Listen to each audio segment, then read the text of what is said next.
13. 13. So Yeah, but there's 13 between the two. okay, so yeah, well, we got 13, we can get started. Oh, yeah. Okay. And let me Alrighty. make sure. I think Mary Lynn's coming too. Oh Okay. yeah, Lee is recording. Okay. So are we recording, Sean? Lee is recording. Lee? Yes. Okay, good. So, all right, it's 1:04. We are going to call this meeting to order for the Columbus chapter of the American Council for the Blind here on Saturday, September the 9th, 2023. My name is Janae Miller. I'm the current president for the chapter.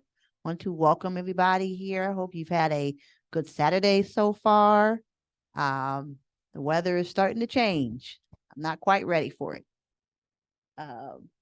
So first thing we want to do is do a roll call.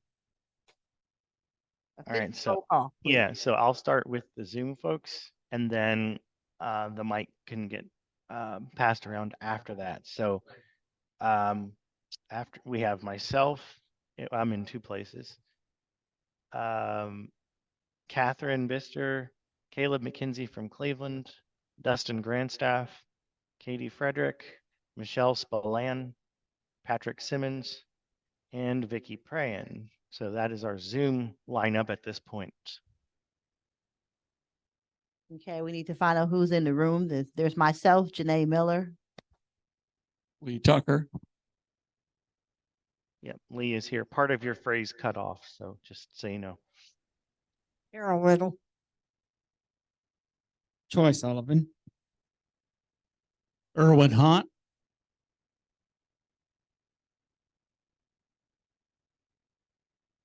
Yeah. So Sean in the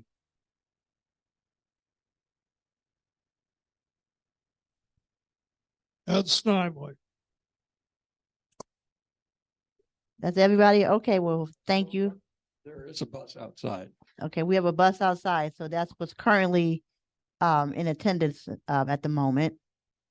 I will do my best to remember to point out new Zoom attendees in an appropriate pause. Okay, So I'm gonna try not to interrupt. so let's let this we got person come in the room and then we'll move to the next thing. So we're gonna pause for a second. We have a couple people coming into the room.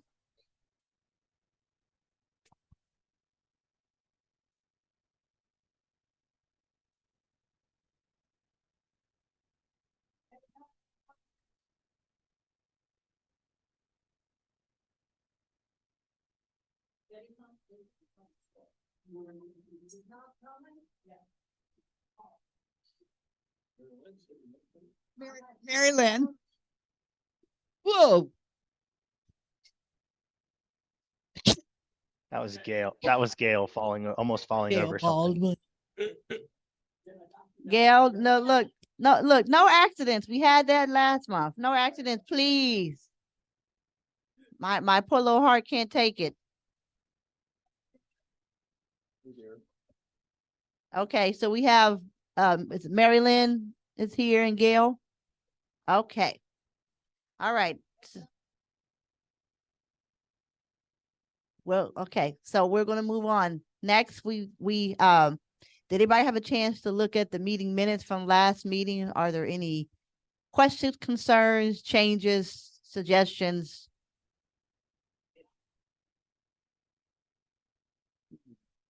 Yeah, they were sent out quite some time ago, and Yeah, they're Probably- sent out early and they're sent in the body of an email.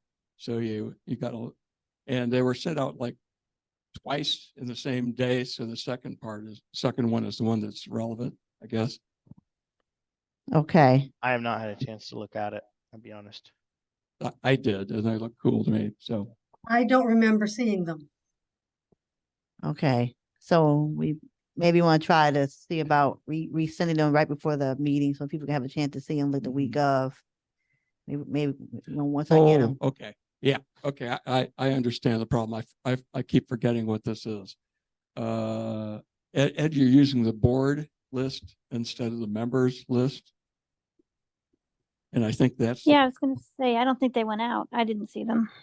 Okay. yeah. So when I remember it, I resend them on the members list, but I did not remember this month. Okay, and I saw them on the board list and I don't recall seeing them on the members list, and I kind of assumed that they went there, but I'll make sure I do better about that next month as well.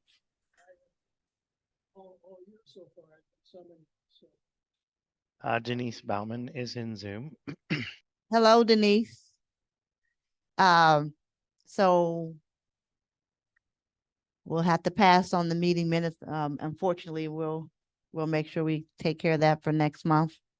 Yep,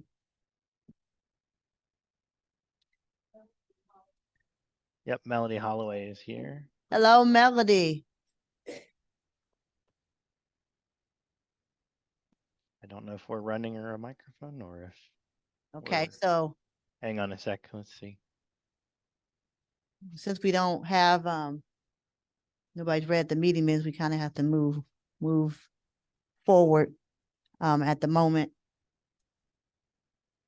The next thing we need to do is, can we please have the treasurer's report? And do that, yes. The treasurer's report set out late yesterday, meaning about 5 o'clock for September 8th, 2023. I mean, at some point I will learn the difference between cash accounting and accrual accounting. I mean, anyhow, and this is for the period of August 12th, 2023 to September 8th, 2023. Our checking account balance, ending balance is $21,625.54. A decrease of $244.13. Deposits, $19 from Network for Good. The Columbus Foundation fall grant came through for $1,113.38. And there was one voided check for convention support for $35. Expenses, the CPR schoolhouse, that cost $960. The Zoom annual fee, $149.90. AT&T, $16.11. Convention support for the chapter, a different one, for $35. The engagement benefit, cash taken out of the bank account for $250 and a 50-cent fee from a Huntington bank account. We have a balance outstanding of checks, so people for some unknown reason are not cashing their convention support. I don't know why they're not doing that. Can't tell you. Anyhow, people helping people. The ending balance is $1,745.60. A decrease of $462.16, and that comes from the grant that we gave someone last month. The August pennies were $27.50 also. Yes, and the outstanding grant actually was $489.66. Savings, no change, $6,243.69. Columbus Foundation estimated market value is $87,527.89, which is a small loss since December 31st, $1,758.28. The spring grant and the fall grant together, now that we have both of them, sum up to $6,411.50. And that's $1,100 less than last year. So the payout year to date of the engagement benefit is $370. And that concludes the treasurer's report. Are there any questions for Lee regarding the treasurer's report? Okay, let's get the mic around to Gail. On the PHP, were there two applicants? For PHP, No, actually, that's just one applicant. And because of the counting thing I mentioned, it you hear about it twice. Yeah. So you can see the count went down from around $2,100 to around $1,700. So that's how you can tell. So I know that's confusing, but I try to give all the detail. I'm sorry. And that was with assistance for purchasing an iPhone. Any other questions regarding the treasurer's report? Any concerns? Anything you need to have clarified by Mr. Lee? Gail Baldwin moves that we accept treasurer's report. Carol seconds. Okay, all in favor say aye. Aye. Any nays? Hi. It's been approved and moved. Moved and approved. Okay. All righty.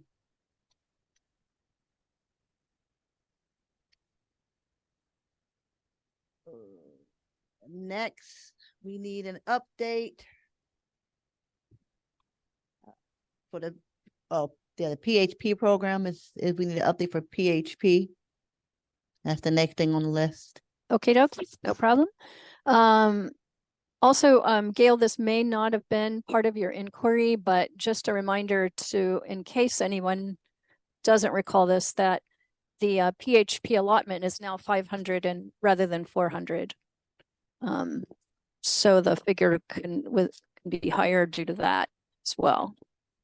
PHP report this time around, other than what Lee we did award one person support, financial support assistance after their purchase, is that Mary Highland requested the PHP request for assistance and guideline forms to forward on to a potential applicant.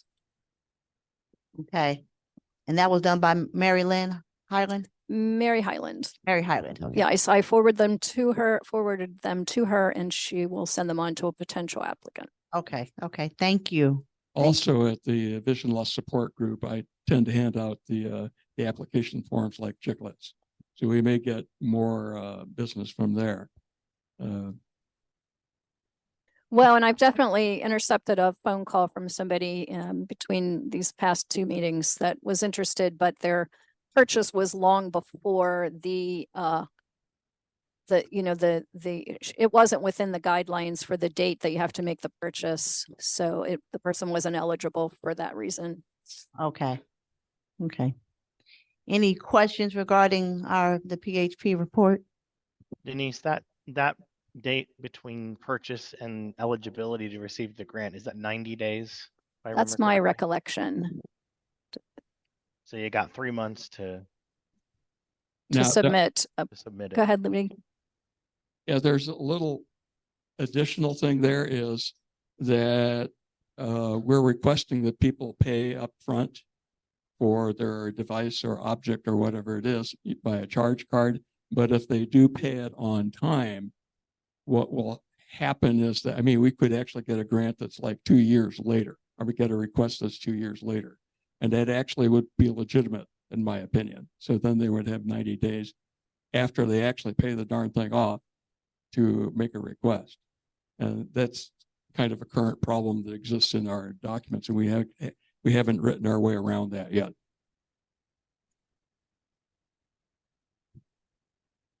Any questions or concern about what Lee just said? Okay. All right. The next one, thank you for that report. Appreciate it. Next thing we need to have is the sunshine report. Actually, I have here some. Okay. Nikki and Larry are not in Yeah, Zoom, yeah, so Lee, I think, has something he's going to report regarding that. Which I'm trying to find the sheet of paper where that is at. So, Let's give Lee a second here. I got it stapled to something else, maybe. Tell you what, when I find it, I will mention it. But it Okay. is here someplace. Yeah. All righty. So we'll move on to the next agenda item. And that is, we'd like to have a report. Any news from ACB Ohio? So I'll start and then let Vicky, if you want to talk about Voice Core after.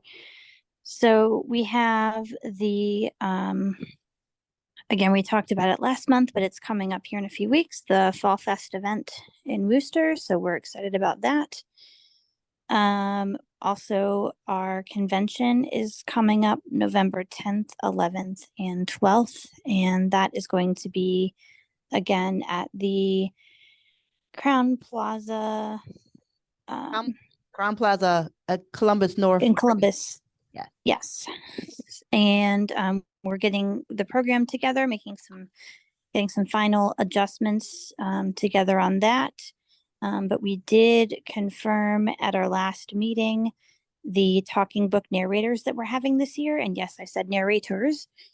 We are getting the Jill and Jack Fox duo. So if any of you have read books through the NLS Bard program, I'm sure you've heard Jack and Jill, and we are in for a treat. And so they are going to speak Sunday morning. So that will be very popular, I'm sure. I'm looking forward to that personally. So we also have other convention exciting workshops, some workshops on 3D printing, one on travel, putting together a workshop on accessible games. And we're also offering a CPR certification course at convention for people who are interested in that. And our auction will, of course, take place after the banquet on Saturday. And so if you have auction items that you wish to donate, there is an article in the upcoming Ohio Connection newsletter about that. But Lynn Powers is coordinating the auction items, and so her information is in the article for a description of those. And that is due in October. So convention and the Ohio Connection will be coming out here soon. And Will be Vicki, I don't know coming if you- out next this week. this week, yes. Excellent. So one question. So the agenda for the convention, will that be posted on the ACB Ohio website? It will. I know the folks are working on getting that up probably toward the end of this week as well. So I'll send out an email when it's up and ready, but it's not quite ready yet. So Because I was going to ask, putting on those final finishing touches. So but I only had one question. It starts Friday. What is like the start time on Friday? So we Friday morning we will have a pre-convention board meeting at 9 a.m. and then the registration opens around 1 p.m. as well as the exhibit hall starts at 1, and so it'll start Friday afternoon. Okay. Okay. Thank you so much, Katie. Vicki, do you Yep. have an update on Voice Core? Before that happens, real quick, I- we have someone in Zoom whose phone number ends in 2689. If you would please unmute with *6 and let us know who you are. It's me, Shirley. It's Mary. Okay. I'm sorry. I always try to come in disruptive, and you guys get me anyway. So I'm sorry.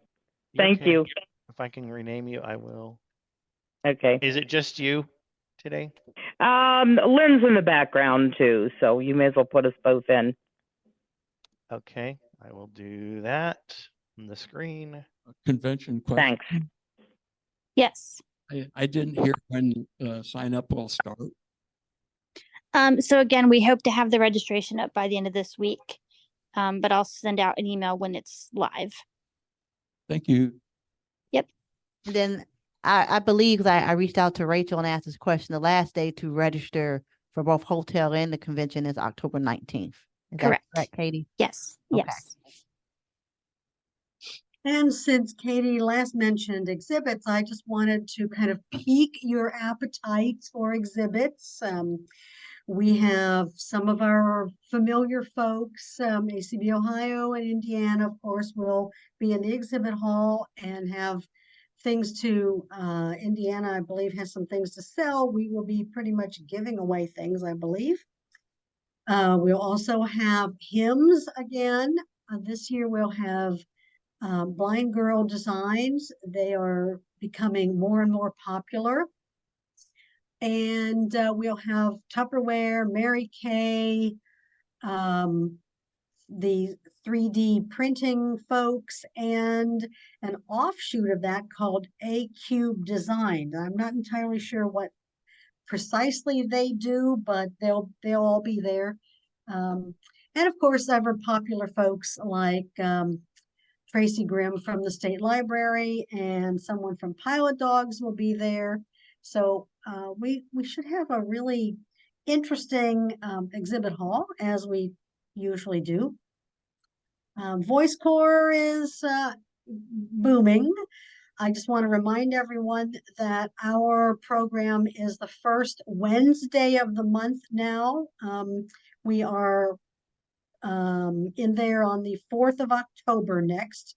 We just had a really good program with folks from the Secretary of State's office updating us on new voting laws and practices, and answering some questions that people had delivered to us ahead of time. In October, we'll have someone from the Special Olympics Ohio board, the director actually of that group, and then Dan Kelly talking about some of the sports activities he's been involved with. And just so you're, keeping in mind what you might want to listen to, in November, we'll have Pilot Dogs, and in December, folks from the Cleveland Site Center. And as always, if anyone has ideas for someone they'd like to hear from or some organization they'd like to hear about, do get in touch, and we'll see what we can do to get them on our schedule. So, so far, so good. We're still carrying on. And one thing I can do, if it would be helpful, unless I've already done this, I have it in my calendar and it has the repeat correctly, so it goes the first Wednesday. If I will put that out on the members list so that if people want to quickly add it to their smartphone or Outlook or Google or whatever calendar apparatus you use, it will make it a little easier. I have that in my calendar to remind me to listen to it during the downtime at work when I'm okay to do things like that. And so I thought if it's helpful for me, other people might appreciate it too. So I will endeavor to send that out to the state list. Actually, I can probably do both. And just a reminder, if you miss it live on Wednesday morning at 11, it is re-aired at 11 in the evening on that first Wednesday. We have, and here's something I want to check into. We have in the past been able to invite people to call in with questions during the program. And I want to find out if that is still possible. That seems to sometimes work and sometimes not. So it would be nice, I think, if people could call in with comments or questions during the program, because if you have a question, other people might have the same question and they don't always know ahead of time, or don't send it to me ahead of time. So I'm going to check into that. Katie's hand is raised. Yeah, I just wanted to add that tomorrow is the second Sunday of the month, and we're having our at-large membership call at 7:30 p.m. Via the ACB Ohio Zoom. And so that meeting ID is 614-261-3561. And we're going to be looking ahead, starting to put together activities and things for the next year. So kind of a brainstorming, what do people want to hear over the next year kind of call. So that's tomorrow night. Thank you, Katie. Lee, were you able to find your piece of paper? Yes, I do. Okay, so and Lee, we're gonna this- go back and let Lee do the sunshine report. Yeah, this is from an email from Nikki Carver. She just wants to let you all know that the Sunshine Committee update is that Troy will have a colonoscopy on Tuesday. Oh boy. Oh, he said on the 26th.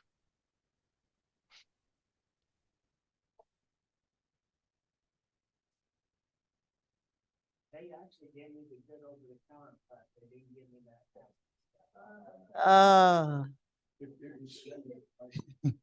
They actually Bottoms up. did not give me the nasty stuff. I do the over the counter with the Gatorade and the flavorless powder. So that I don't know how that'll work, but we'll see.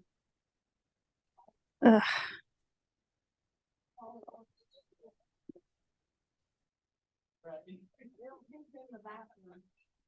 Yes, be close to the bathroom.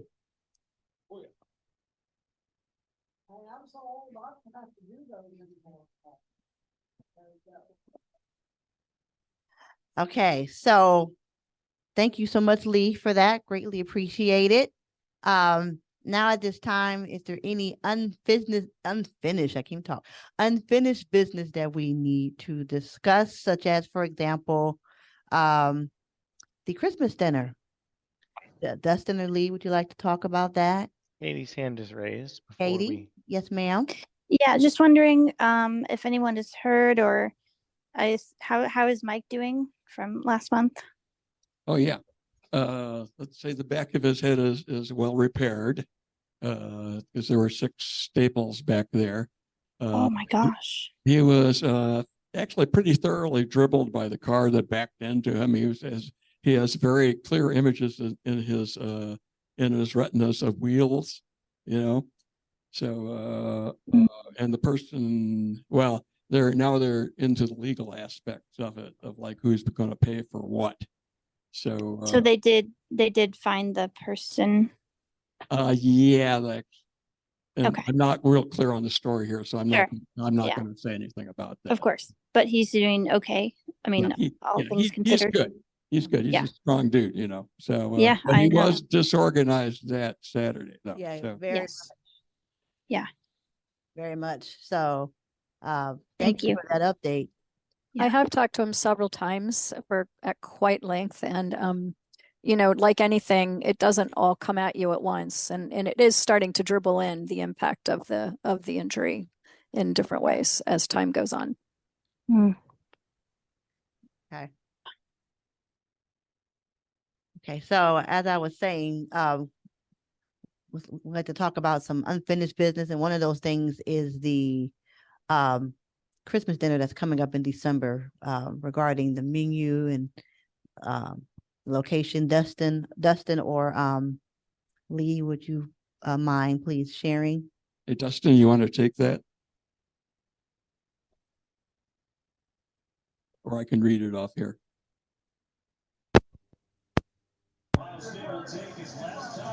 Can you guys hear me? Yes. Okay, I wanted to make sure. So the Christmas dinner will be on Saturday, December 9th from 2 to 5 at Hofbräu House, which is near like Grandview area. And Lee and I had a couple menus to look at, and we both decided, and Lee, if you want to hit a little bit more on this, that'd be helpful. Mhm. We're going to go with the Yardbird menu, where we will have 4 different options where everybody can choose which option they want once they get there the day of the event. Yep. And I can repeat what those are. You get all guests get a pretzel with beer cheese and a house salad. Woohoo! To start with. The 4 menu items that one may order are a Wiener Schnitzel, which is basically a breaded pork cutlet. By the way, I'm not very up with German, so I don't really know what many of these things are. There's a beer cheese chicken is the second item. Acacia Spätzle, which turns out to be the German equivalent of cheese and noodles, kind of like macaroni and cheese, except German. Okay. Kind of, mind you. I've never had it, so I don't know what it really is. And then there's the Hofbrauhaus Wurst plate, which hopefully doesn't mean bad. I think that means bratwurst, metwurst, and sauerkraut and mashed potatoes. And for dessert selections, you can have apple strudel or I'm going to take a shot at pronouncing this, Schwarzwälder Kirschtorte, which is Black Forest cake. Okay. What's the name of the restaurant again? I was going to ask the same question. Hofbrauhaus. Hofbrauhaus. Do you have the Hofbrau. address? The someplace probably PDF file, which is not right here, but it's in the new development, the Grandview Yard. It's right next to Olentangy River Road on the other side of the railroad tracks. And you'll need to use the people at Tigre. You'll definitely need GPS to get in back there. The front door is not on Goodale Avenue. It's behind. So it's behind. So the front door is not on Goodale. No, Okay. no, it's kind of a corkscrew to get in. So, and then exiting, you can, well, never mind. That's not really important. But anyway, address will be forwarded to everybody naturally. So, Okay. And I have one question. So, and we are buying our own beverages. oh, that was sort of important. No, the chapter is able to pay for it altogether. Yes, so there will be free food. So this is all going to come out of the chapter's budget. It will. Okay, yes. just wanted to. And we have enough to cover it this year, Except for perhaps not next. Except for Okay. alcoholic beverages, of course. Yeah, Yes. alcoholic beverages are on your own Separate. dime. Okay. Do All we right. need to call some like Gail or someone and let us know we're coming? Do we need to have that kind of head count, or how is that going to work? Dustin? Dustin. We will work on that over the next month or two. I haven't had a chance to ask Gail. I will make sure that everyone knows what's going on by She the next shouted out meeting. that she's already shouted out that she'll help. Yep. Okay, then that's fine. Then we'll do that. I don't think something needs to be sent out right now. I mean, this is 4 months away. So I would say maybe in the next month or so, we'll start working on that. Okay. So thank you, Gail, for volunteering to take down all the RSVPs for the chapter. And thank you, Dustin, for doing all Yes. the work to get this Yes, lined up. thank you, Dustin, very much. Absolutely. Great. Gail says great job. Have to work in our German pronunciation. Yes. Let's find a German language thing to work on. But I'm sure if you give them like if you tell them the chicken and noodles, they would know what you meant, or the Black Forest cake. I'm sure they'd know what you meant, because we are clearly not the only people who can't pronounce German. That's, just happens. Right. Okay, so any other unfinished business that we need to discuss? Catherine's hand is raised. Yes, Catherine. I just wanted to follow up on our Facebook page really quickly. So Janae and I have it's really interesting. We've been posting a lot of different resources here and there, just trying to find, I think, what people might be interested in. You, as a visitor, are not able to post anything on the page. Everybody can interact and make comments. If there is something that's of interest to you, I think you could contact either Janae or myself, and we can help you post it. Or just let us know what it is that you would like on your Facebook page. How does that sound, Janae? Anything to add? That sounds fine with me. We both have been taking turns. I'll look to see if she's posted something, so so that I'm not duplicating what she's posted. And I'm sure she's doing the same, but we're trying to both take turns to post things that are of interest to us in the blind community, and just kind of people with disabilities in general, because sometimes there's some intersectionality when it comes to disability related issues. I posted a post before I left the house this morning to come here, just to a friendly reminder about our meeting today. And I'll do that either the day or the day before our meeting from here on out, just to give people a fresh reminder that we do have a monthly meeting, and please come and engage. Yeah, and there's information too about the Fall Fest coming up and the state convention event. And again, if there's something that you would like to see or need help in accessing it, just let either one of us know. I would like to put it out there to Katie, if you have things that are ACB Ohio related, if you want us to post some of those things, we can on our Facebook page, just to keep the words circling and flowing. So, and same thing, I just thought about just now, I'm gonna start connecting with Katie and Vicky so that we can post things even related to Voice Corps. So that, again, we can build our audience, not so much just on Facebook, but just about who ACB is here in the Central Ohio and in the Ohio area in general. Awesome. So. Like us. Okay. So any other unfinished business? How easy is it, Catherine or Janae, to find that page? I am not terribly good with Facebook, but I have one and I should give y'all a like, but I kind of don't know how to do it. If you go to Facebook and in the search box, if you type in, is it Columbus chapter? I know it when I see it. Columbus chapter. Let me look. Let me see if I can look. Even if you typed in American Council of the Blind, I think you'll find it. If you type in Columbus chapter ACB, I believe you'll also find it. Would it be possible to put a link to that to the Yes. members list? Yes, we can.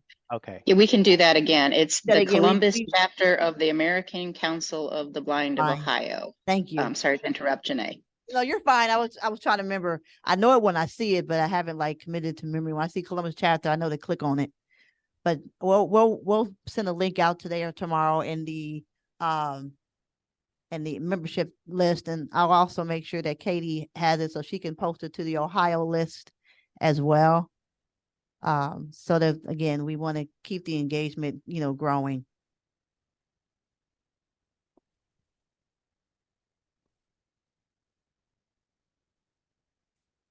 Any other unfinished business? I don't know. This is Sean. I don't know if I'm jumping the gun. I know election stuff is supposed to be happening soon. That's thank you. New business. That's new business. So that's new. That's not Oh, okay. So there's no other unfinished business, we're going to move to the new business. And one of the first thing, yes, is elections. It's September, and I did send out an email just reminding everyone that we have elections coming up in November. Our meeting for this chapter will be November the 4th, which is the weekend before the Ohio Indiana State Convention. And so I inquired as to who would like to be a part of the nominating committee for our upcoming elections. So far, Melanie has showed an interest in being on the committee, and so has Gail Baldwin. We need a minimum of 3, and we need at least. I'll volunteer or voluntel or whatever. So Vicky. So I wanted to find out from Melanie and Gail, are you guys still interested in being a part of the nomination committee? Okay. They say yes. Okay.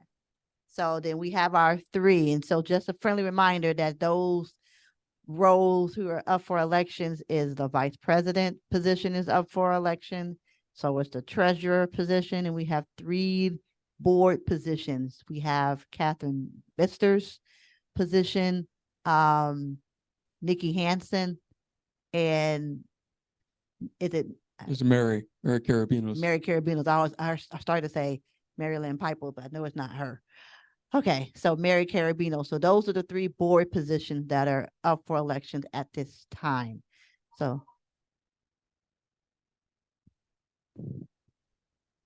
Are these people do they have can they run again as well? Or is this, are there positions ending and you're replacing them with new people? They can run again as well because we don't have a term limit currently in our bylaws. So if they want to run again, they are welcome to. And that's one thing we don't have. I was just having that discussion with Lee that other not-for-profits have some sort of term limit, and that's something maybe we can look at down the road. But no, they can run again. We don't have term limits.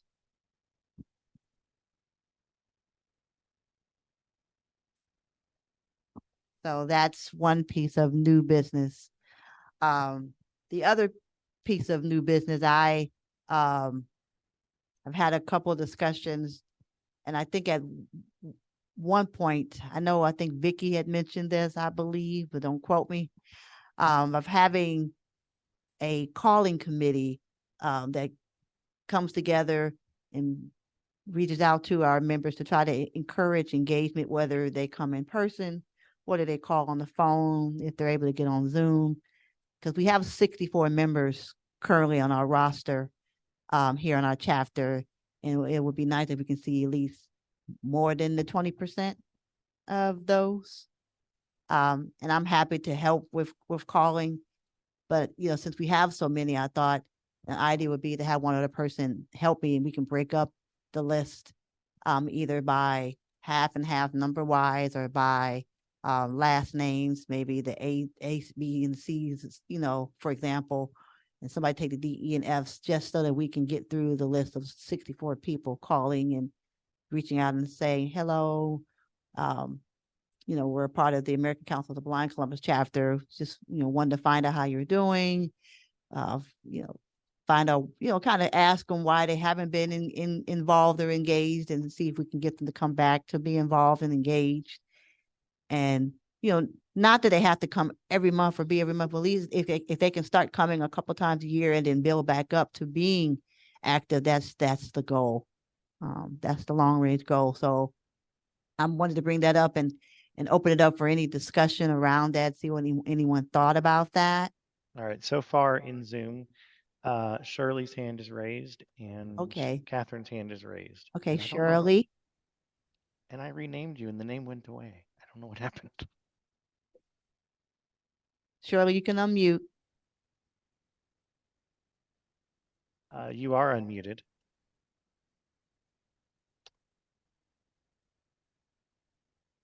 Shirley, can you She is hear us? she is unmuted. Can you hear me now? Yes. Yes.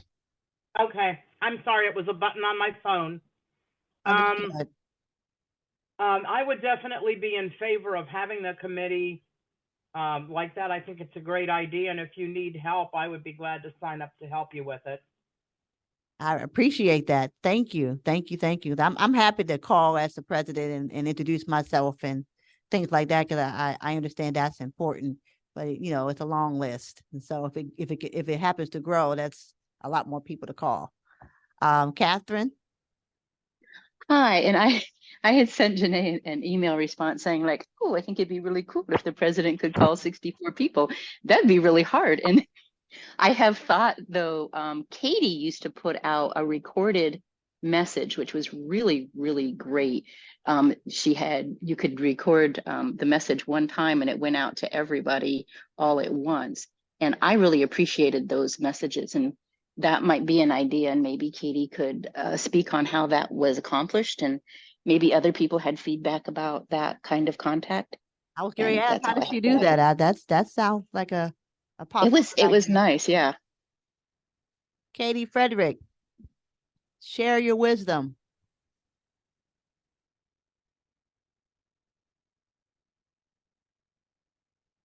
All right, so multitasking is not a skill that I possess right now, but for the automated calls, there is a system that I have used. It's called Dial My Calls, and I haven't used it in a while, but it does come in handy for notifications. And I did, I actually forgot about it, Catherine. But yes, I did used to send out announcements about meetings and things. And the interface is, or was a while back, quirky with a screen reader to say the least. It is doable, but it might be one where if someone's interested in using it, we might want to meet and like I can walk you through it just because it is a little. Well, I want to learn how to use it, so maybe we can set up a Okay. time that you can teach Sure. me. I like the Absolutely. idea.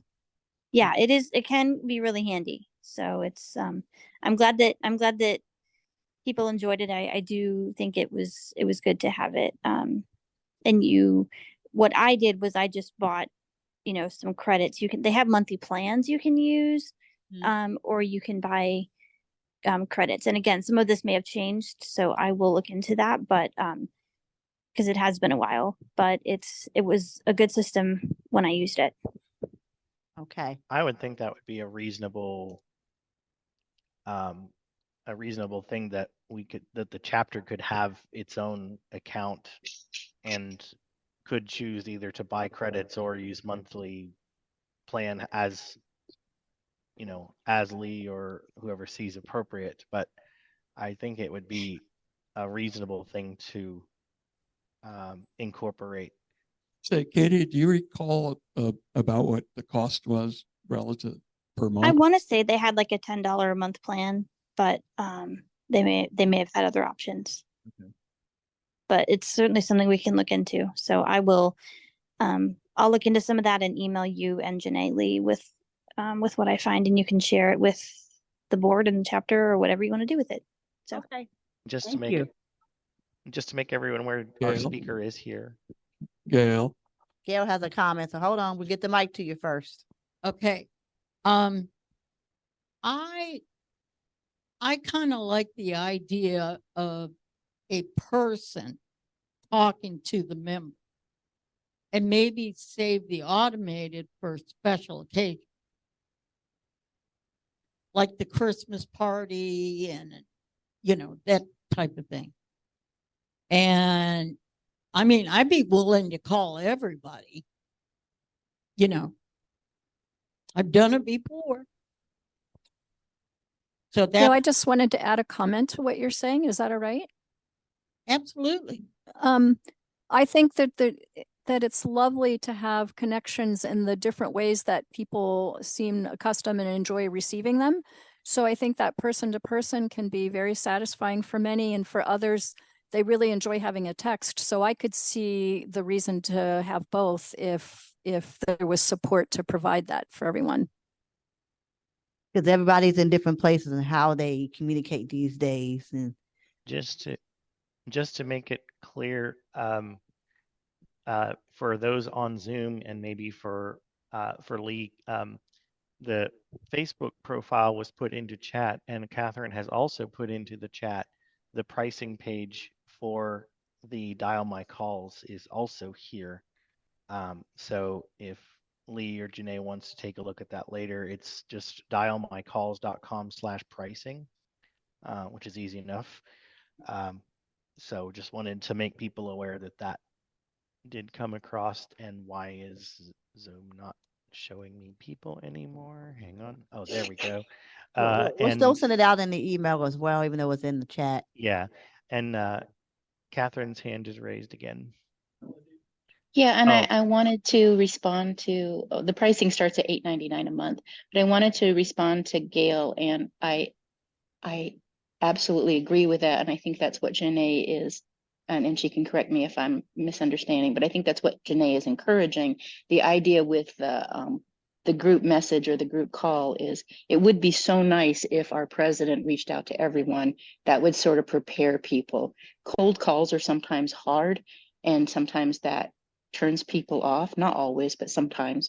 And to have like a prep statement like, oh, this is your president, and we wanted to just let you know you'll be receiving a call in the next couple of weeks from one of our chapter members, just checking in and seeing how you are, or something like that. Yeah. And I think that's kind of where there's a combination of things that can be done. Correct. And I always like hearing Gail's calls. You're so bright and friendly. But I think that maybe a combination of things could be really helpful. Yeah, we do, like I said, the whole goal is to come up with a committee is just really reaching out. It's kind of, the call committee is like an extension of a membership committee, because we got to, stay on task with our members and make sure we don't lose any, that we more or less gain versus lose. So that's kind of the ultimate goal. Melody's hand in the room is raised. Okay, Melanie? If we had a calling committee and divided people up, maybe it's okay if a few people could handle it. However, I do know that personally, and maybe for others too, I don't think I'm the only one. Socially, it's difficult to make calls, especially a first few calls to people that we really haven't spoken to that much. And I'm wondering if for 2 or 3 people that would be too much, and if Janae could record her voice for an automated system such as Dial My Calls or Call Multiplier.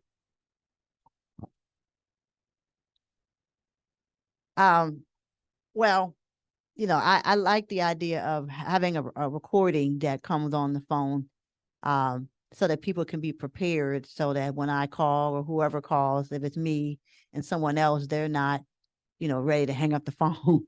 I think we definitely, if we decide to go the automated call route, I definitely think we need to have one a little bit prior to the November meeting, since the week that we meet is changing. I think that needs to be well, I guess it could be It will be communicated either communicated. way. When I record it, I'll introduce myself, and remind people about the chapter, and kind of share a little bit about where we are and how we are interacting these days, and kind of let them know that we'll be touching base, and it's essentially in person, so to speak, on a live phone call, not just a recording, just to really talk to you and hear how you're doing, and see how we can support you as an organization. Just because some people just need to feel connected again, and reconnected, and some people just want to have somebody to call just to say, hey, I'm doing okay. To me, it's a good mixture of membership. Even for me, kind of like, for those who grew up in a religious background, you may have heard of the sick and shut-in ministry. It's kind of like that, but not in that way, but in the frame of mind of, we're checking on you. We want you to still be engaged. We want you to come be a part of us. Here's how you can. If you need some help, let us know. Here's some contact information. You're welcome to still dial by phone. If you're technology savvy, there's Zoom, and we would love to have you again in person. And let them know that if they would like to bring a family member or friend, they can, because some people have to travel with someone else, and we need to be able to always accommodate that, like we do for our big gatherings too. So that's just a quick time check. We move on soon. We are at 4 till, and our speaker is here. quarter to 2. 1:56. 4 Okay. minutes till 2. Yeah, I have one item left. Okay, so we have one more item, then we will have Denise introduce our speaker. Go ahead, Lee. Okay. Sometimes the chapter does fall donations to some of the organizations in Columbus that support visually impaired folks here in the Central Ohio area. And and we're in good enough shape to do that this fall. One is I'd like us to donate $1,000 to the PHP program. I'm anticipating, some action from the vision loss support group, hopefully. The other one is I'd like to suggest that we donate to Pilot Dogs. And when I checked with the person there, they were suggesting we donate to the O&M or part of Pilot Dogs. So that would be like $1,000 each to PHP program and Pilot Dogs O&M. What do people think? I think those are fantastic ideas. Any Who comments? also said they agreed? Was that Carol? Motion, hold yeah. on, let's have some discussion. Does anybody have any concerns, or this okay with everybody before we make a motion? Let's have some discussion about this.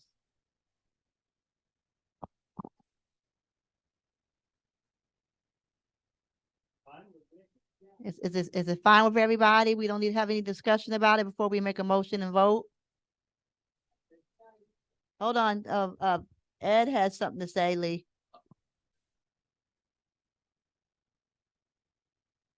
As does Gail after These, him. these are good suggestions. Are there any other ones though you need to think about?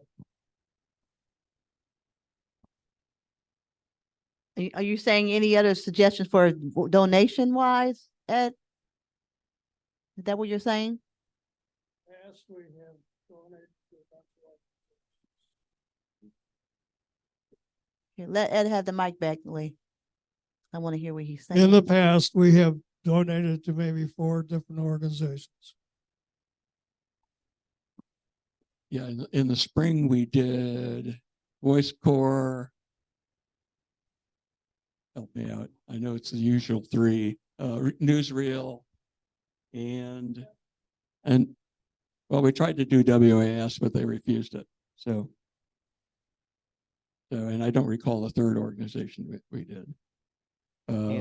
Caleb left and said, pleasure joining you all today. Keep up the hard work.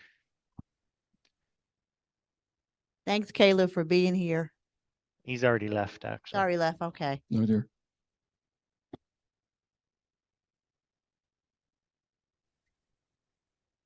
I'm okay with the 2 that we have so far. Mm-hmm. Oh, Gail. Okay. David says we don't need to rush the meeting on his account. He can wait. Okay. Gail says she has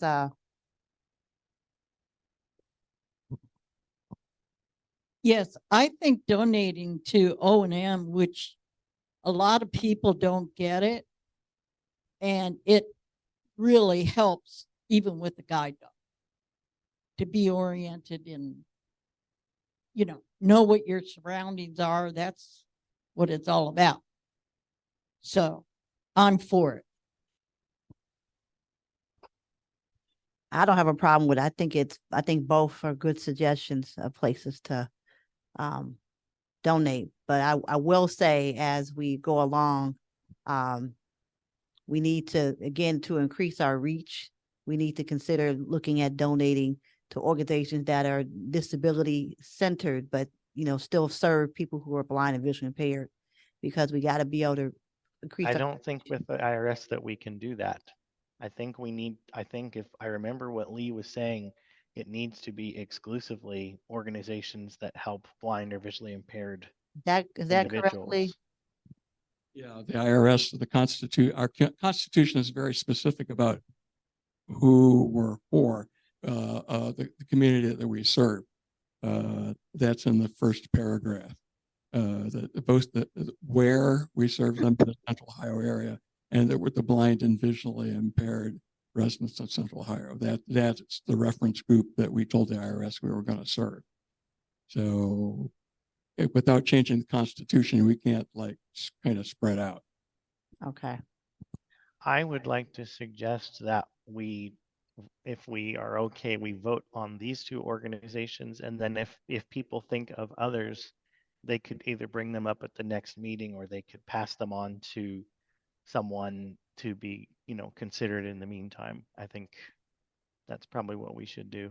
Well, we are, but I just don't want to have this in people's minds. And I understand that's what the Constitution says, but, again, as an organization, and I'm only saying this because this is something I've learned going to the national convention, even though we are who we are, as the way the world's going, at some point, we got to increase our network and our connections. It could still definitely be, that would be the first 2, but we need to look at some other options somewhere down the road.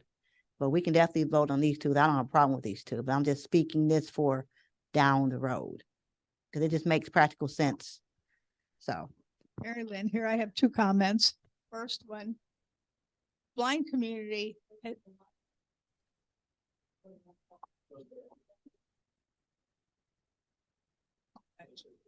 Okay. Yeah, get right up to it. 2 comments.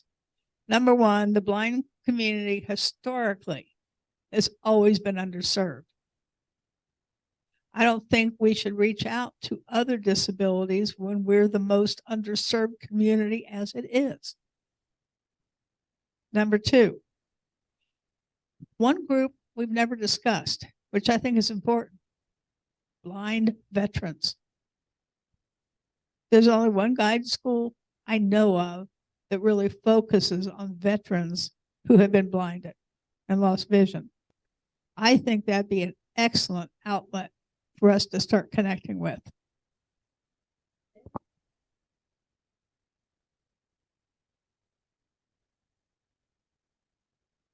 For future consideration. Future Okay. consideration. Okay, so would someone like to make a motion on us donating to these two particular organizations? This is Sean. I Yes. make a motion that we donate $1,000 each to both the $1,000 each to the People Helping People Fund and the Orientation Mobility Program offered by Pilot Dogs Incorporated. We have a second? Lee Tucker, Second, Denise Bauman.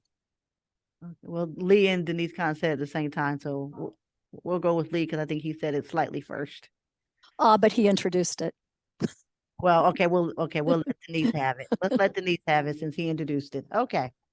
So Sean made a motion, Denise seconded. All in favor say aye. Aye. Any nays? It's been approved and moved and approved. All right. Thank you all.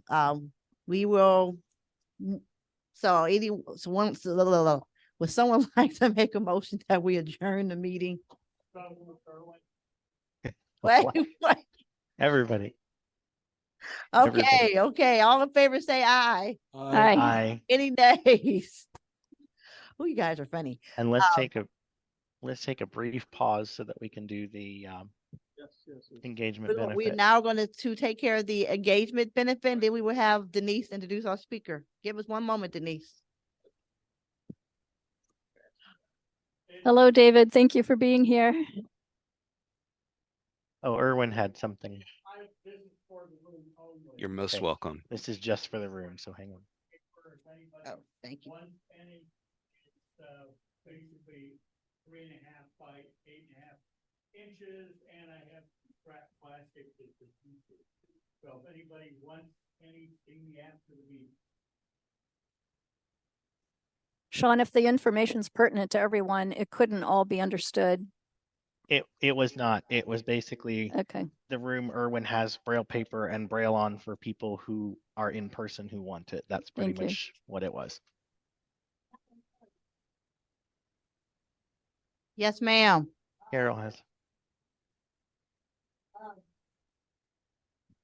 just want to make the public aware that I'm interested in buying a car. So if anybody's got a family relative or a friend that has a used car sale, I want to know about it. And my phone number, 614-230-2183. And you're going to be driving? Oh, no. So Carol is looking for a used vehicle for someone else to drive. Okay, so are we ready to let Denise introduce our speaker? We're good to go? Hang on just a second. What's your Anybody's got copies, a copy of all the phone numbers that have been submitted for this club. And also, let's see, I think there was something else. I'll have to think of it later. I asked. Do you have email, Miss Carolyn? No. Okay, we will have to get you a copy. Do you read Braille?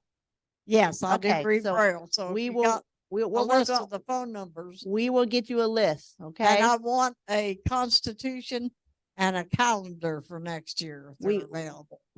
We'll get you a constitution, and I'm not sure about the calendar. So yeah, okay. So give us some time, okay? And those phone numbers were updated, I believe, in July of 23. So.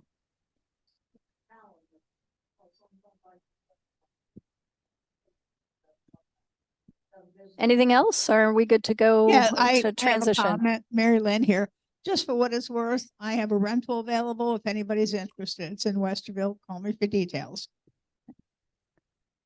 Does that conclude all of the announcements that people want to let's make? let Denise do her thing. If you have any other concerns, we can see me after the presenter.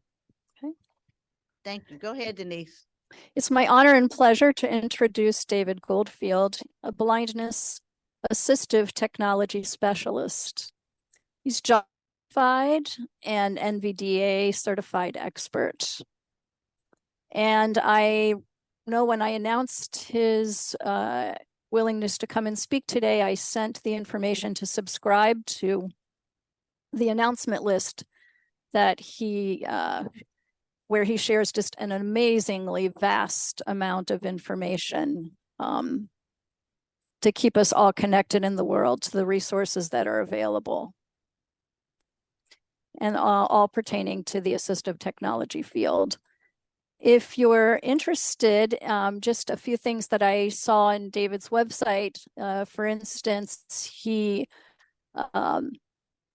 spoke about the new Bing chat and was successfully using that by having written an extension he installed for this Bing chat to be used on all browsers. And it's called Bing Chat for all browsers. And he acknowledges Brave, the Brave browser, as a highly supportive of user privacy.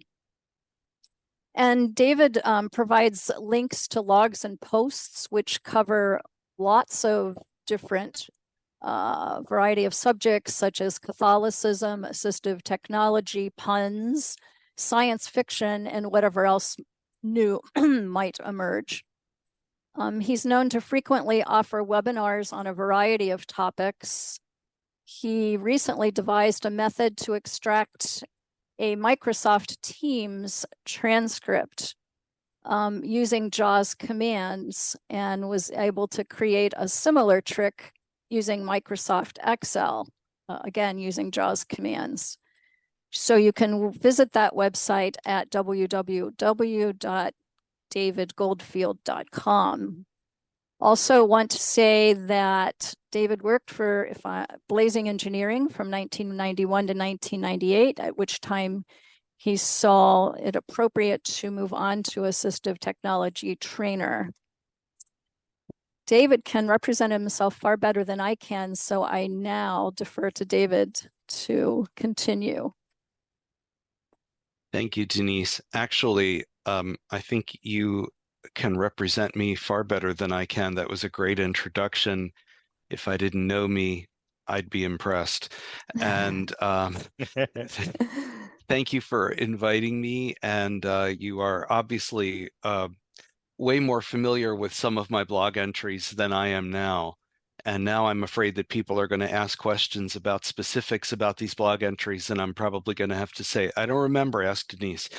But yeah, so Denise, thanks for inviting me, and it's really good to meet all of you. There are a few familiar names in the participants list. Sean, if I may ask, I know this is where you guys are supposed to ask me questions, but I'm not known for keeping to protocol. Sean, I've got to ask you this. Your last name, you're not related to or connected to the Teal Braille embossers, are you? No, I am not. Have you been asked that before? Maybe once, but no, I am not related to the company that does that, nor Thiel College. Okay, I'm not familiar with that. Yeah, But there's a Thiel College in Pennsylvania. My dad has some of their shirts. But no, I'm not related to that. okay, very cool. I was just going to compliment you on some really fine embossers if you were, but that's okay.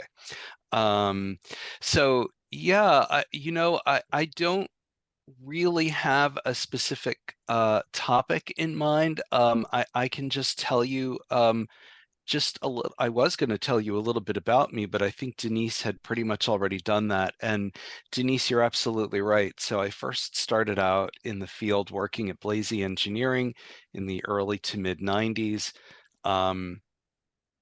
some of you guys who are a certain age or older will probably remember them. They were known for the Braille and Speak and the Braille Light. And it's amazing to me that after 30 something years, I still see people on discussion groups talking about those products. I don't see them talking about other competing products, but there's a real love and nostalgia for those devices. And I can understand why. They really revolutionized a lot of lives. And as Denise also said, I left them in 98 to start doing one-on-one training, first with blind kids and then with blind kids and adults. And in 2016, where I'm still working, I'm now with Comcast. I'm not here officially to represent Comcast, but if there are Comcast questions, I'll do my best to answer them to the extent that I can. I work with them as a member of their accessibility team. So I'm one of the people, I'm not the only person, but I'm one of the people who provides testing to do so that we can do our best to make sure that our apps and our products and services are accessible to people with disabilities. For me, since I'm visually impaired, my emphasis is on screen reader usability. So I've been working for them since 2016, and now you've got a good understanding of where I've been professionally and what I'm doing. And as Denise also said, I'm a practicing Catholic. I love science fiction, both reading it and watching it, consuming it in whatever ways that it can be consumed. And so that's a bit about me. And she had indicated that some of you are subscribers to the Tech VI list, for which I'm really grateful. It's a list that I've been running officially. Next month it will be 3 years. Unofficially, I've actually been doing it for probably 30 years since my days at Blazy, but not on my own list. There's a bit of a story behind how that happened and how I got inspired to do this. And if you're interested, I can talk about it. But I guess I'd rather just sort of interact with you rather than just talking for a half an hour and then, just having a short time for questions. So if there are any questions from any of you, I'd be more than happy to try to field them. I'm going to take co-host privilege for a second. We are a non-Comcast state, so you're probably not going to get many questions. They are not here. I was actually wondering if our footprint was in that area. So who do you have? Do you have Spectrum or Yeah, who's your Spectrum. We have Okay. Spectrum. Breezeline, formerly WOW, Yep. Wide Open West. Yep. And AT&T. AT&T. Yep. Okay.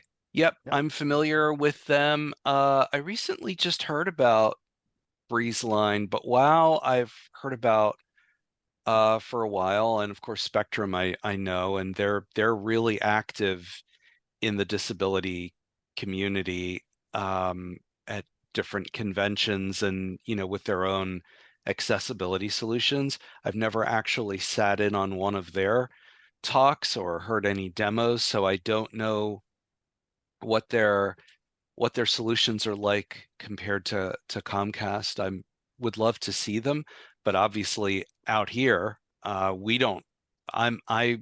So Comcast, the main headquarters is in Philadelphia, and that's where I'm from. I was born and raised there. My heart is still there.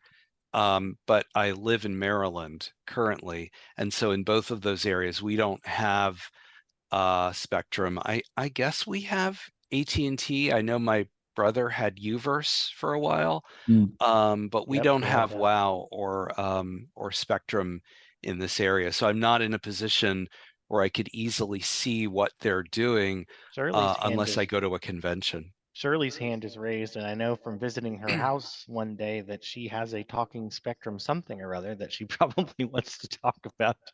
Oh, sure. Hey, Shirley. Hi. Hello. How are you? I've talked to you, but it's been a while. I So think I I know who guess you I'm are. kind of curious Mhm. if you ever do any kind of, I mean, I realize you have a full-time job and everything, but I was kind of curious, number one, if you ever do any kind of one-on-one training with people, since you are such a tech guru.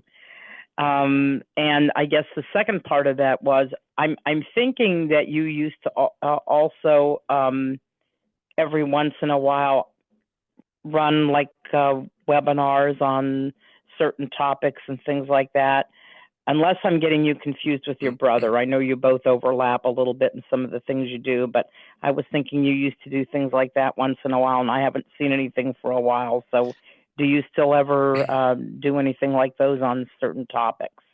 So, yes, my brother has done some on his own, but I have too, and I had done a few of them. I would like to resume them.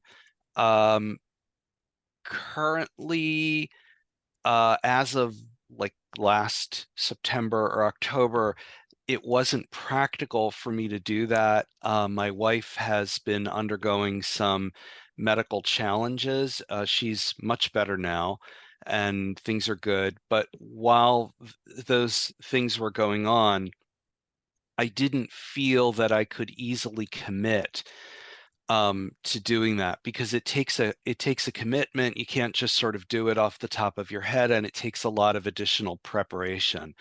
Um, I was going to do, and I did one of them, I wanted to do a monthly thing on Lisi, which is a third-party add-on for JAWS or Fusion, which I've been using for a few years and which I really, really love. Yay for And Lacey. yeah, and I promote it probably, well, a lot. And people probably think I have some in with the company. I really don't. But I think that until things are a bit more stable, I'm not in a position to do it. Um, with the one-on-one training, before I came to Comcast, my last role was part-time. So I was able to take on private clients or consumers. I did that a little bit, and I tried doing that after going to Comcast. But as you said, because it's full time and just considering everything going on in my life, it wasn't practical. There was a time that my website had a training page with the uh, goal of trying to drum up personal clients. I would love to be able to do it again, but I just can't do it. And I wouldn't be able to do it with the level of commitment that I think someone deserved. So I don't think it's something that I can do. What I usually say when people ask about that, by the way, as far as my being a tech guru, I appreciate the compliment, but it's very undeserved. I'm constantly reminded about all the things that I don't know that I wish I did that I'd personally like to improve. And that's not just some false attempt at humility. It really is the truth. But what I usually say to people who ask about that is I either recommend in the States Mystic Access because they I do was remote. just going to do that. Yep, they do remote training. I've never done any trainings with them, but I've certainly heard their style of presentation, and they're very good. Um, Lisa Salinger, and I don't know if she's still doing it privately. I think she was working with them for a while. Yeah, she is Is no one longer of, working with them. I'm sorry? I believe she is no longer working with I them. I thought She so, works for yeah. Hadley now. That's what I thought. She is one of Now the, she does little bits and pieces, I think, occasionally with them, and she's done a number of things recently also with Barry. yep, A couple tutorials and stuff for him. yep. I have said shamelessly that she is one of the best trainers on this side of the pond. I used to joke that when I was doing training, if she came into the agency where I worked applying for my job, I would just tell them, just give it to her and I'd walk out. Because she's really good, and I'm very critical of training and training presentations, but she's remarkable, and I've heard her tutorials. So if you can get her with any Hadley courses, you're well taken care of. I would recommend Mystic Access highly. I don't know them. I don't get any commission if you go with them, I promise, but they're good at what they do. And if you're willing to go outside of the US, and I don't mean to travel outside, I mean just Right. to virtually to do it through Zoom or a phone call. Brian Harchin is the best trainer we've got on the other side of the pond. Okay. And I not only have listened to a lot of his training courses, but I've actually received some private instruction with him. I paid him to give me some consultation on microphones and mixers, and I think a little bit of help with some other piece of software, and I forget now what it was. He knows his business, and he is worth what he charges. So, Okay, I guess the only other thing I would like to add for those of us who are not familiar with David's email list, you might have seen something about it when the notice was put out. But if you're not familiar with it, you ought to sign up for it and at least try it, because he just makes so much information available on what's out there and everything that it's really worthwhile if you guys haven't checked it out. So thanks again. I think that David, thanks, Shirley. David, you have a lot of resources. The only reason I did subscribe, but it was a little bit hard to keep up with. He posts so many things that if you get a lot of email already, sometimes it can be a little bit much. And I'm not saying you need to post less or anything like that, but I just do want to let some people know if you'll get quite a bit. And it's all good stuff, but there is a fair bit at one time that comes through sometimes. Yeah, it is. There Well, is, and although, we don't know what's of interest to someone else always, Troy, Melody, and I do send announcements out pretty regularly to the whole group. Yeah, there is a fair bit, and to some it may be an unfair bit. And what I would say though, and some people know this and some people don't, and some people have forgotten about it, is that with groups.io, which is what I use as my, email host, which is what a lot of people are using these days, you can put the list into digest mode so that you'll only receive, it's usually, I think, one message a day with links to, it depends. I don't control how many go into the digest. That's a groups.io thing. But there might be anywhere from a few to 12 messages, but they're all sort of, and they're not edited, but they're just sort of crammed into one message. And there are links to jump to the messages that you want. So you can if you can do that by going into what's called full digest mode. But Sean is correct. It can be a good amount. And when people first subscribe, I've got a file that explains what you can expect on the list and what you probably won't see on the list. And one of the things I do warn is that there will be times when message traffic is high.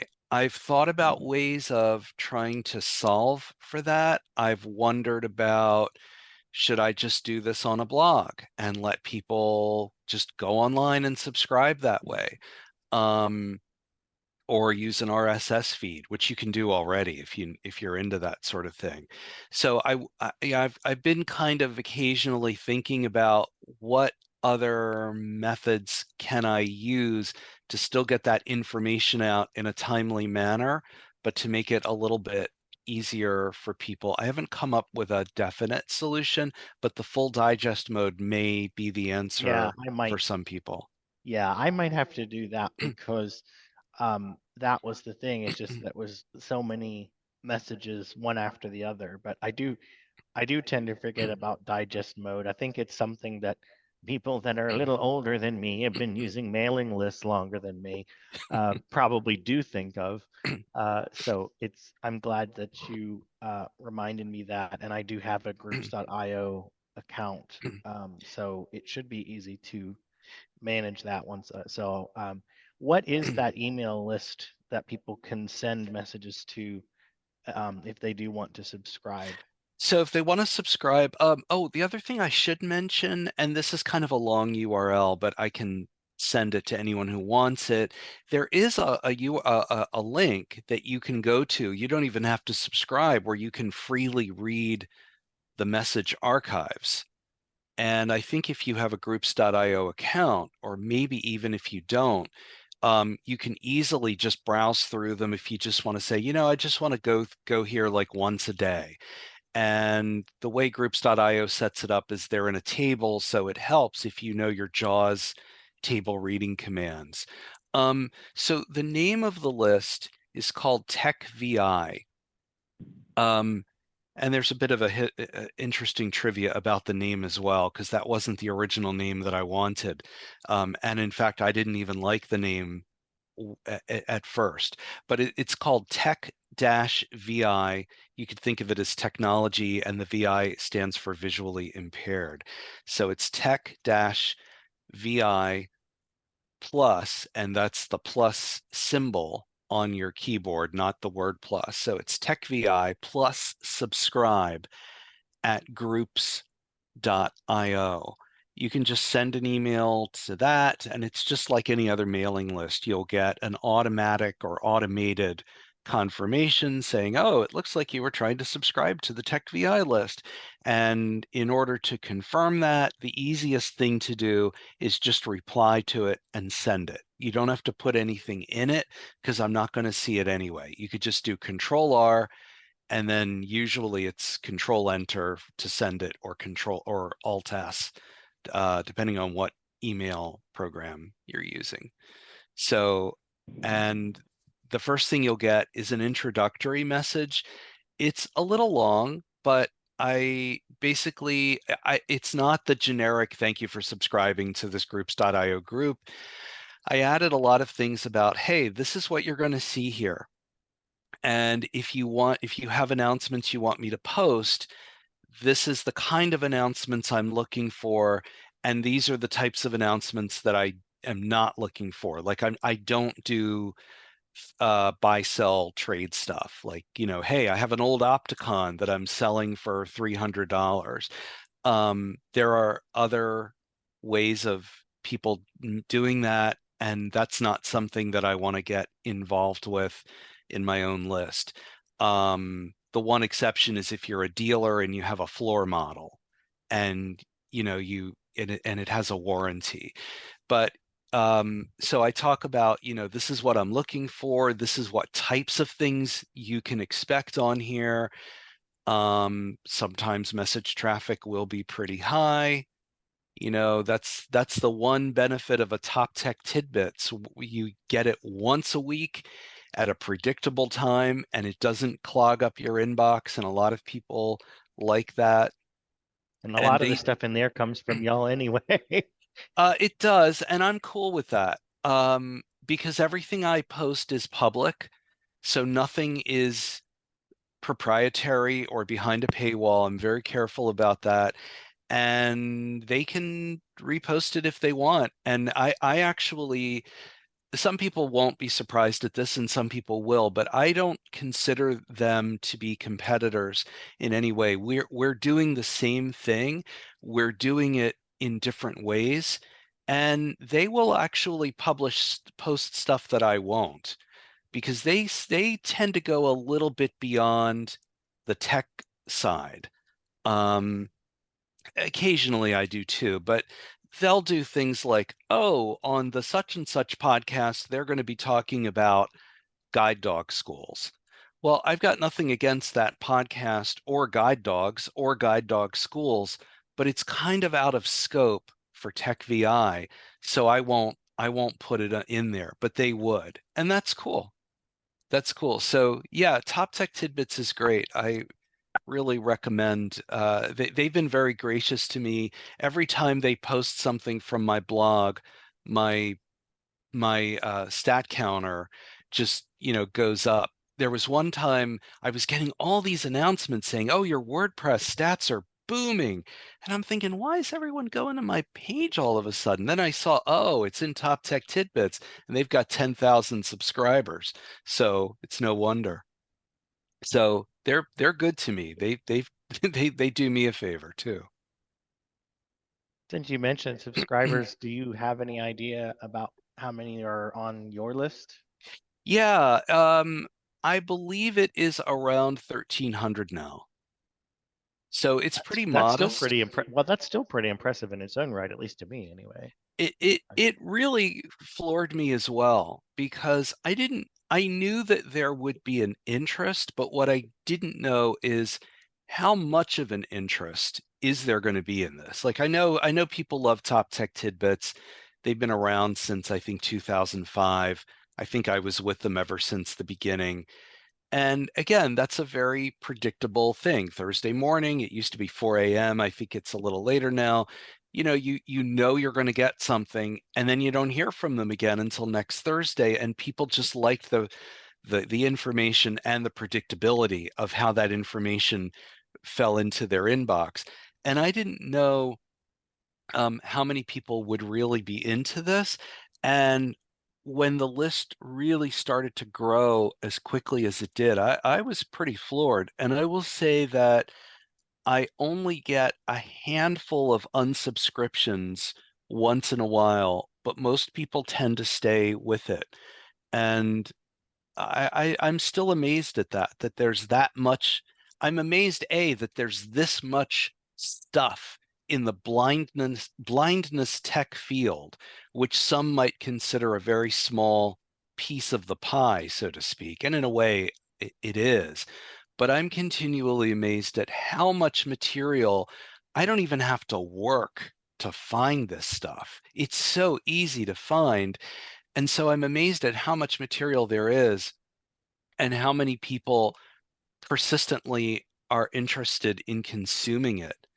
That shows me that there's really a hunger from people, that they don't just want to use JAWS casually or use their iPhone casually and that's it. Although that would be fine, but there are a whole bunch of people that really want to know all about this stuff and what's going on. And maybe it shouldn't surprise me, but it does. David? Yeah. My name's Lee Tucker, and I am a longtime computer person and have worked with visually impaired people here in the Columbus area on their computers. Hey, Lee, good to meet you. It's hardware and software installs. I am not visually impaired myself, and JAWS would be quite a trip for me to try to learn. But I am impressed by the people who will not give up their BNS or their type and speak. You cannot pry it out of their hands, even though it is totally dead. And my question is, that is an awesome pair of products. Really it is. And what was the design process on that? How did that happen? The BNS and the type and speak, and going forward into our current times, what's the best substitute for those devices now? So bear in mind that I was not at the company when the Braille and Speak was first designed, and it was not the first product of its type either. It was the first product of its type that did amazingly well and became, I don't want to say a cult phenomenon, but some people might not disagree with that. I don't disagree with that. Yeah, but it wasn't the first, and there were similar products prior to that. I believe that the software may have been based on a device which I've also seen. There was a time in fact, I may still have the manual for it, called the Pocket Braille. Some of you guys who go back into the 80s may remember that. And there was another device, which I believe was just Braille only, called the Porta-Braille. And I believe that the Braille and Speak evolved a little bit from that. So there were other products prior to that, but they didn't really catch on. I think in the case of the Pocket Braille, it had some benefits over the Braille and Speak, but it wasn't as easy to use. And I think what Dean Blasey did is he took this this hardware and software and made an operating system that was so intuitive that even though I haven't used them in years, I still have a few of them here in my home office. I still remember probably 95 to 98% of the commands. Same I here. Yep, I can see them in my head. I could probably do Braille and Speak tech support and help most of the people who had, if I went back in time right now to do the job that I used to have, I could probably do it without doing much prep. And if I did a little bit of prep, I'd probably be really good at it. So I really wasn't involved with it. Now, I was there when the Type and Speak was released, but I wasn't involved in the design process. The next thing I knew, we just had a prototype. I will tell you a very funny story about that. That we first started showing that in, I think, late 1992 is when it was first available. And, you know, as is the case with these things, you have a product and people just think that, you know, they just expect documentation to come with it, but documentation doesn't fall from the sky. It has to be written and proofread, and if it's a tutorial, it has to be recorded and duplicated and processed. And so Dean had this thing to ship with no manual, no documentation, except a built-in help file. So he told me, go in there and do a tutorial for the Type and Speak for us. And I did. And I think it was 1 or 2 cassettes. And it didn't stay very long because in March we had a major update and they wanted it re-recorded. This time it took 3 cassettes. But the way that I recorded it, I did it doing something that we would today never, ever recommend people do. But remember, this is the early 1990s. I don't want to say Blasey was still a startup, but they were just coming out of the startup mentality. And things were very different then. And what you do now, when someone hires you to make a manual or a tutorial, especially a tutorial, is you do an outline, right? You say, well, I'm going to do this and I'm going to do that, and you take notes. So when you go in there with your mic and your equipment and your mixer, you pretty much know what you're going to do. That did not occur to me at the time. Nobody told me how to do a tutorial. We just did stuff the best we could with what we had.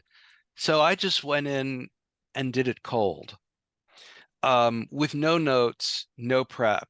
And the thing that made that funny is there was one point in the tutorial where I was talking about the calculator, and I mentioned something about it. I don't remember to this day what it was. And I said, well, this thing with the calculator, we'll go back to that later. And then I went on to something else. And because I was doing it totally cold with no notes, no preparation, no outline, just me and the machine and whatever was in my head, I forgot to go back to whatever it was I promised that I would go back to. Didn't think about it until later. And I thought, oh man, people are going to be calling us. I'm going to get called out for this.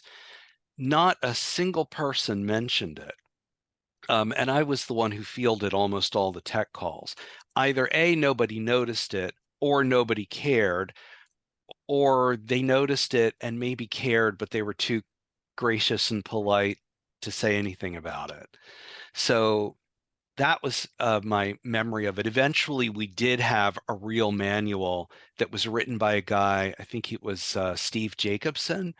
And when I left the company, Olga Espinola, who is one of the best technical writers, Yes. That's what I say. probably, That's what made the Braille and Speak was her documentation. oh, Is what made she that was so remarkable. usable. I was Olga's proofreader.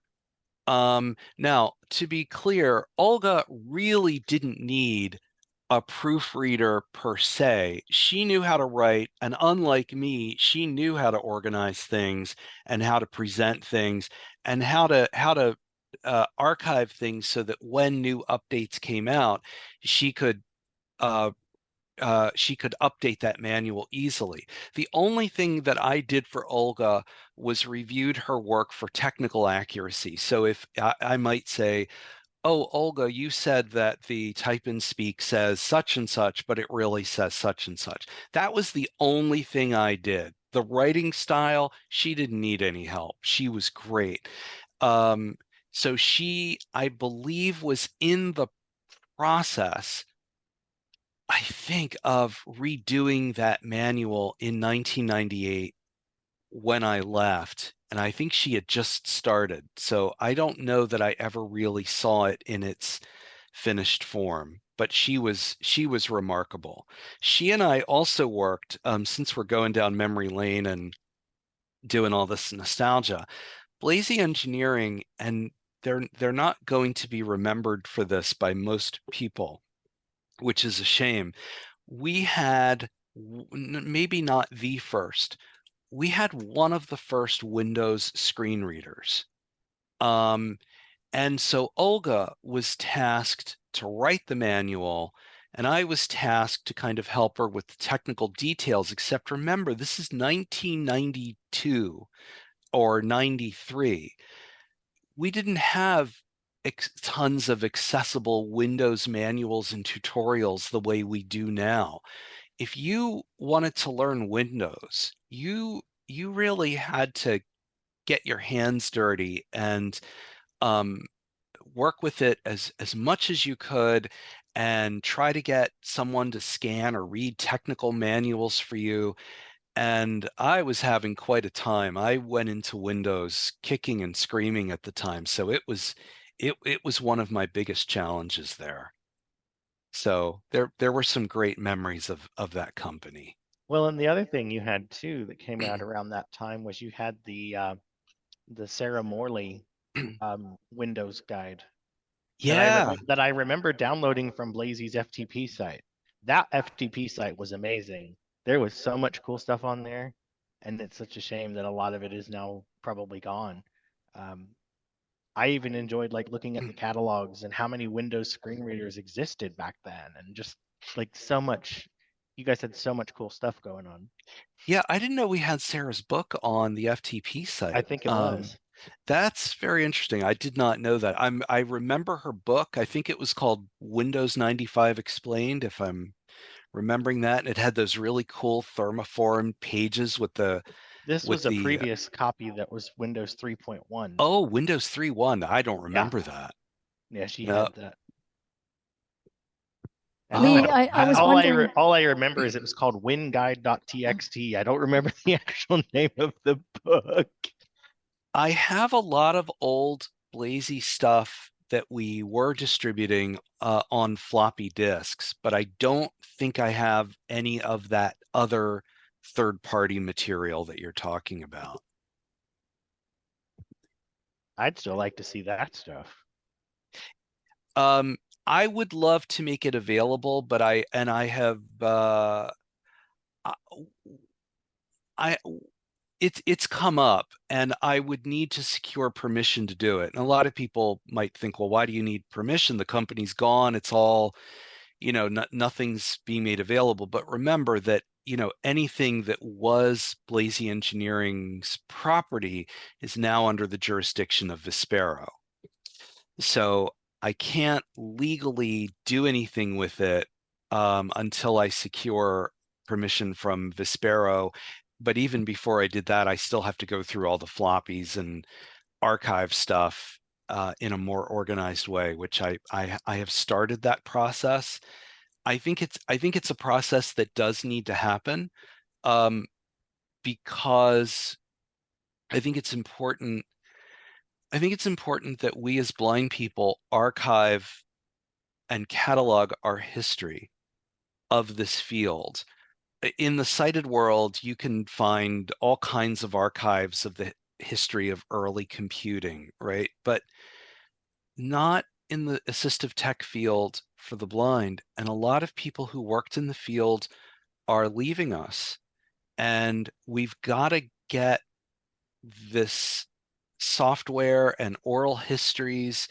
We've got to get this stuff archived now before we lose a whole generation of users who remember and worked with this stuff. It's very important. So when the time is right, I will reach out to Vispero and try to get that permission to release those archives. And I have a good feeling about it, but I just have to get everything organized. Denise, did you have a comment or question? Oh, I was curious to know, Lee, were you asking as part of your question what the current closest substitute would be to the Braille and Speak or the Type and Speak? Oh, I forgot about that. He did. Lee, that's correct, right? Yes. Yeah. Sorry, I forgot. I have a talent for giving 5-minute answers to 5-second questions.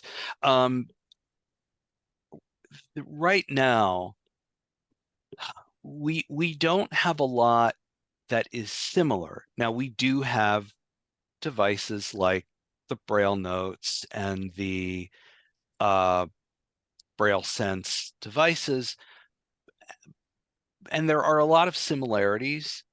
Some people would argue that they're not the same because the Braille and Speak was really simple, and these devices are, just Android devices, and they're much more complex. But I think it's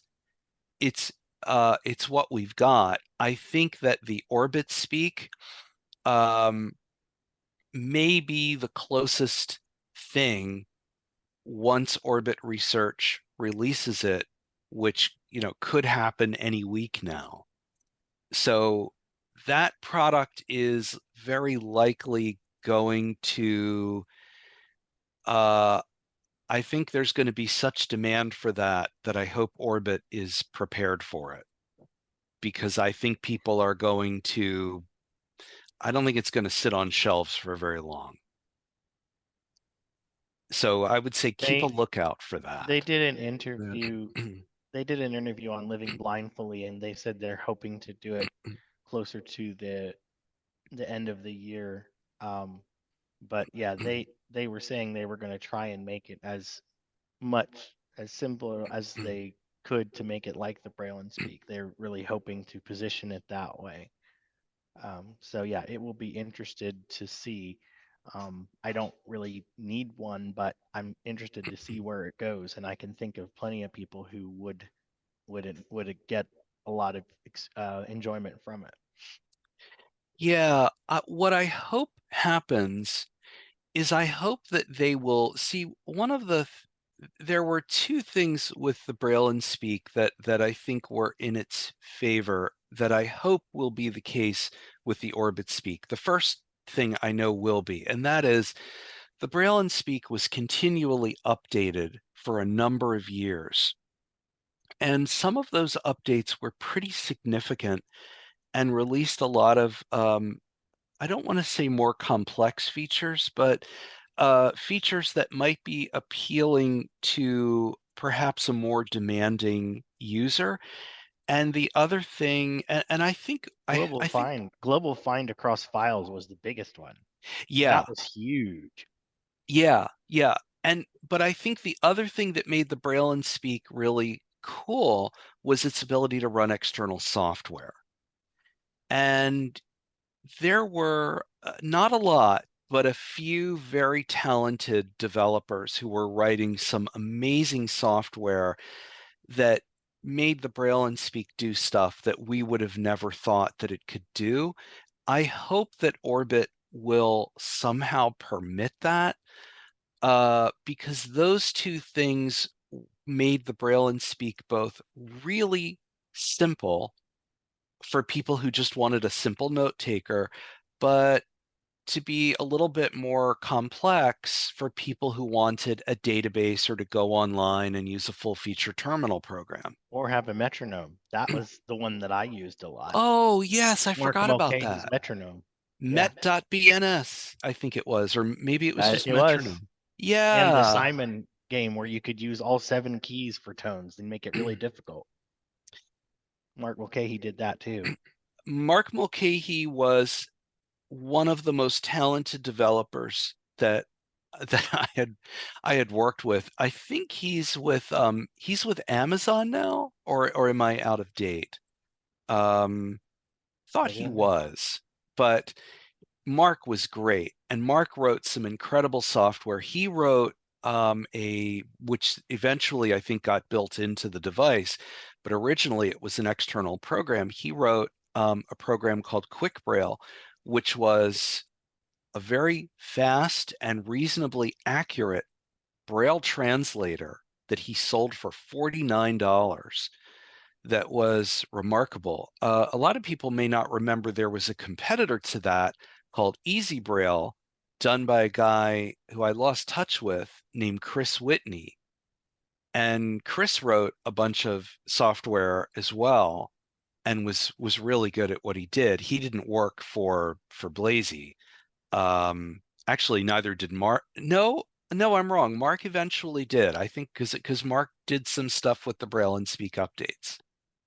So he did. Yeah. Oh, Mark was great. Do we have any other just questions? Probably not enough minutes to answer them in any depth. We've had just a few minutes left to keep you on your schedule. I'd really be curious to hear more about the safety of AI, like how one can, delightfully rely on it versus be skeptical of it. I'll try to address that. I'm of two minds about AI. I really am. On the one hand, its benefits to blind people are indisputable. And anyone who's used the new generative AI, and especially in the Be My Eyes app, for those who have access to it, it's as remarkable as people are saying it is. But I am concerned about it, and I think I know a lot of people who express concerns get dismissed, and some people say, oh, get over it. AI is not going to take over the world. It's a piece of software. It's not going to start a nuclear disaster and make humanity extinct. And I actually believe that. I don't think we're looking at a Colossus, the Forbin project, for those who remember that movie about a supercomputer that basically said, oh, you know what? I know what's best for humanity, and I think I'm going to institute my version of what is good for you, and you're going to do what I say, and that's it. I don't think that's going to happen. What I am concerned about is not about how AI is going to just independently take over. My concern is about how human beings will misuse AI to possibly and potentially do some really harmful stuff. It's already happening. You hear about scams where people receive phone calls with the voice of their daughter or son or husband saying, please help me, I'm being kidnapped. And it's eerie and it's evil. And this is not generative AI. This is not ChatGPT doing it, but it is a form of AI. It's voice cloning technology. So I'm very concerned about how we can potentially misuse it to do some potentially serious damage. And so I'm very concerned about it. But unfortunately, the genie's out of the bottle and the toothpaste is out of the tube.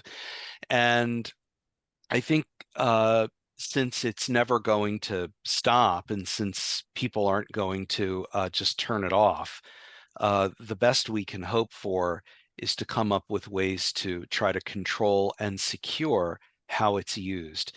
And I don't have the answers to the best way of doing that. There are smarter people than I am that are on the case with that, and I'll leave it up to them. But it's one of those things that it's very beneficial, but it's definitely very concerning to me. I hate to leave on such a bad note. I'm so sorry. We can pick another Still a note. good note. It's still a good note. Yeah, but it's great. And anybody who's who's used it, yeah, there is an unreliability factor.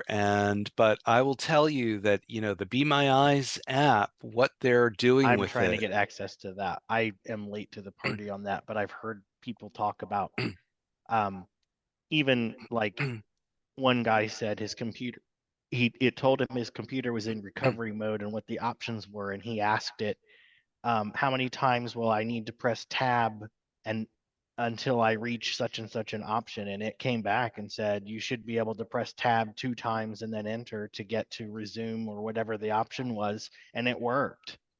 So it's able to answer follow-up questions, both in if you're needing something described or how do I proceed in this situation. And he said, yeah, it took me longer than having Ira or somebody help me do it, but I was doing it myself, and it was being logical about it. So yeah. that's why I'm like, oh my God, that's going to be awesome. So I think that's yeah, it can. I took a picture of a Chinese food menu, and you can ask it, I asked it, well, what are the low carb options that you see on this menu?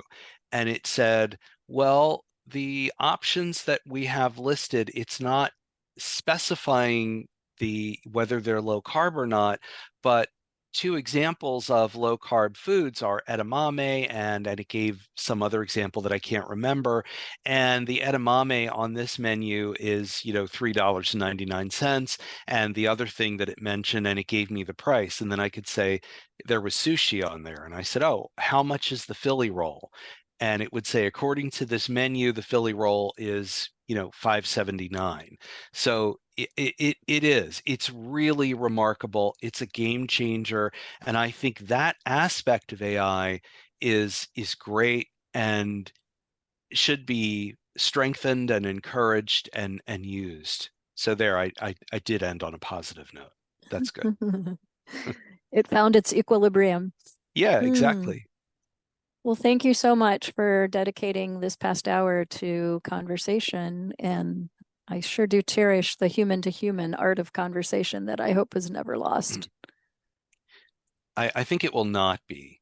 And thank you again for inviting me. And to everyone, I'm sorry? I'm telling the lady in the room, his name is David Goldfield. Yes, that's correct. And I was just going to end by just thanking everyone for just hanging out with me. I'm glad it was just really casual and just really relaxed, because that's really what I prefer to do. If anybody wants to visit my website, you can feel free to do that at davidgoldfield.com, and there you can get my blog and just everything that you wanted to know about me but were too afraid to ask. David, do you think Orbit will ever combine a Braille and speak with, I mean, Braille and speech in one device? They've been asked about that. Where you talk to it, you mean? No, where you I mean, you have the option to, to Braille something, to read your recorded information via speech or Braille. Well, there is, of course, going to be the Optima that they've been talking about since, last March. And that's going to be a regular, real Windows 11 computer with speech and Braille. It's not going to be as inexpensive as an Orbit Speak. But yeah, I mean, so I think that's going to hit a lot of people's sweet spots, I think, when that comes out.